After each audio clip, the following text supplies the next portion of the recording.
கன்னியாகுமரி பகவதி அம்மன் மூக்குத்தி வரலாறு. திருவிதாங்கூர் மகாராஜாவின் ஆட்சியில் கன்னியாகுமரி பகுதி இருந்த காலம். அந்த காலத்தில் பனையேறி ஒருவன் இருந்தான்.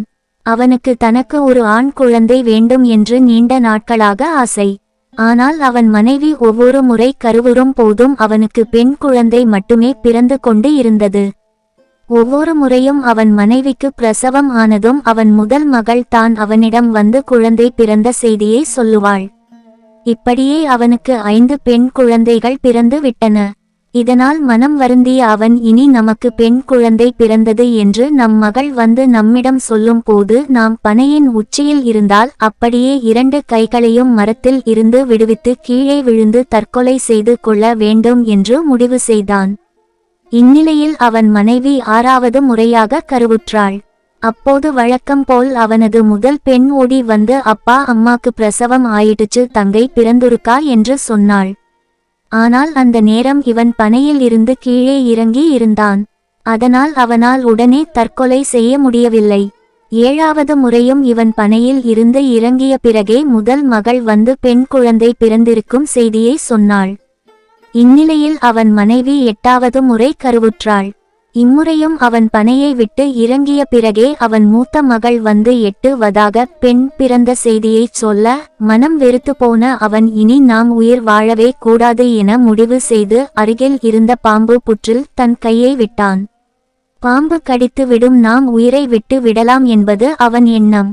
ஆனால் அம்பாளின் விருப்பம் வேறாக இருந்தது. அவன் புற்றின் உள்ளே கையை விட்டதும் கையில் ஏதோ சூடு பட்டது போல உணர்ந்தான்.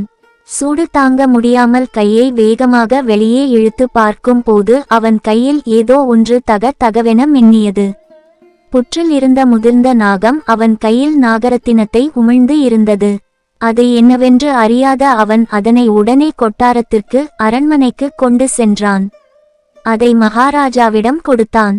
உடனே அதை பெற்று கொண்ட மகாராஜா அவரது குதிரையை அவிழ்த்து விட்டு அது எவ்வளவு தூரம் ஓடுகிறதோ அவ்வளவு இடத்தையும் அவன் பெயரில் எழுதி வைக்க சொன்னார்.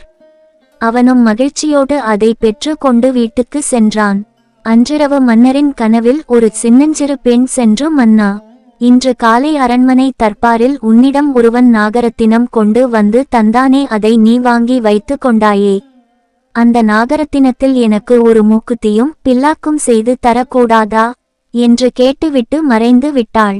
திருவிதாங்கூர் மன்னர் மறுநாள் காலையில் நம்பூதிரிகளை வரவழைத்து தான் இரவு கண்ட கனவை கூறி அந்த சிறு பெண் யார் என பிரசன்னம் வைத்து கண்டு பிடிக்கும்படி கூறினார்.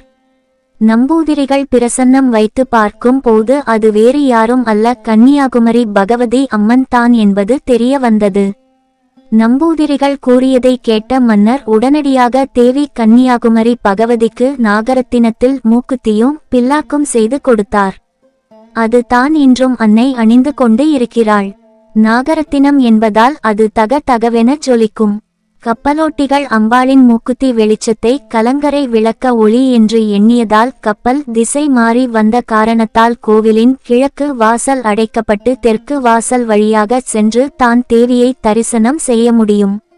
அம்பாளின் கருணை முகத்தை கண்டால் நம்மால் அவள் சந்நிதியில் இருந்து திரும்பி வர மனம் வராது. விளக்கொளியில் மூக்குத்தி ஜொலிக்க கன்னியாக, அன்னையாக எல்லோருக்கும் அருள் புரிந்து வருகிறாள் எனது இஷ்ட தெய்வம் கன்னியாகுமரி பகவதி அம்மன். அன்னையின் அருள் எல்லோருக்கும் கிடைக்கட்டும்.